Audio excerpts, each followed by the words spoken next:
হয়েছে হয়েছে, এত ভালোবাসা আর দেখাতে হবে না। তুমি থাকো, আমি যাই এখন। হ্যাঁ, কেন চলে যেতে হচ্ছে কেন? তুমি না বললা আজকে সারাদিন তুমি আমাকে নিয়ে ঘুরবা? না আসলে ইমার্জেন্সি একটা মিটিং পড়ে গেছিল তো, তাই আর কি চলে যেতে হচ্ছে। কাল সারাদিন তোমাকে নিয়ে সময় দিব, কাল সারাদিন ঘুরবো, প্যারা নাই, ঠিক আছে?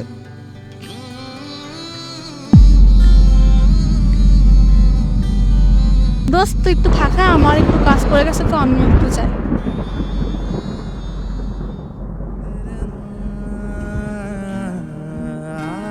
শোনো, এখন আমরা ওই দিকটাতে যাবো, ঠিক আছে?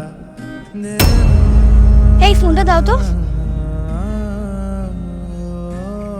হ্যালো আপু, এই দুলা ভাইকে একটা মেয়ের সাথে দেখতে পাচ্ছি, রানি ভাইকে, আসো তো একটু তাড়াতাড়ি।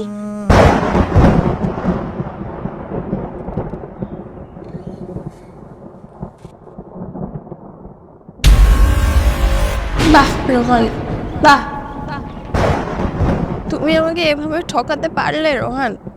অত বিশ্বাস করছিলাম তোমাকে, নিজের থেকেও বেশি ভালোবাসছিলাম, তার পরিণতি আজকে আমাকে এই দেখতে হচ্ছে।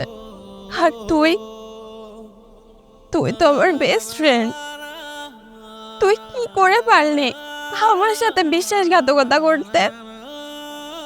আচ্ছা রোহান, একটা কথা বলো তো, ওর মধ্যে কি আছে যা আমার মধ্যে ছিল না? তোমরা পুরুষরা কি এক নারীতে আসক্ত হতে পারো না? সত্যি তোমরা পুরুষরা কখনো এক নারীতে আসক্ত হতে পারো না। তোমার জন্য আমি ফ্যামিলি ছেড়ে আসছি, পালিয়ে বিয়ে করছি, কারোর কথা পরোয়া করিনি। আজ তার প্রতিদান পাচ্ছি। আজকে আমাকে এই দিনটা দেখা লাগলো। আর তুই তো জানিস আমি ওকে কতটা ভালোবাসি, কি করছি ওর জন্য সবই তো তুই জানিস। তুই নিজের হাতে আমার সংসারটা ভেঙে দিলি। সব সময় তো আমাকে নানান কাজের বাহানা দাও, কখনো ঘুরতে নিয়ে যাও না। কালকে বের হইলাম, তারপরে অজুহাত দেখায় চলে গেলাম। আর আজকে তুমি আমার বান্ধবীর সাথে ঘুরতেছো। ওর বেলায় তোমার টাইম আছে না, আমার বেলায় নাই। পুরুষটা এমনই হয়, নিজের বউকে কখনো সময় দিতে পারে না। দিবে কিভাবে?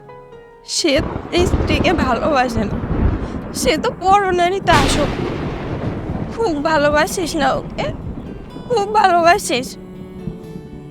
তোদের মাঝে আমি কাটা হয়ে থাকতে চাই না, কিন্তু একটা কথা মনে রাখিস, লিভেন্স অফ নেচার বলেও একটা কথা আছে। আজ যেটা আমার সাথে হয়েছে একদিন তোর সাথেও হবে। ভালোবাসিস না খুব, ভালো থাক।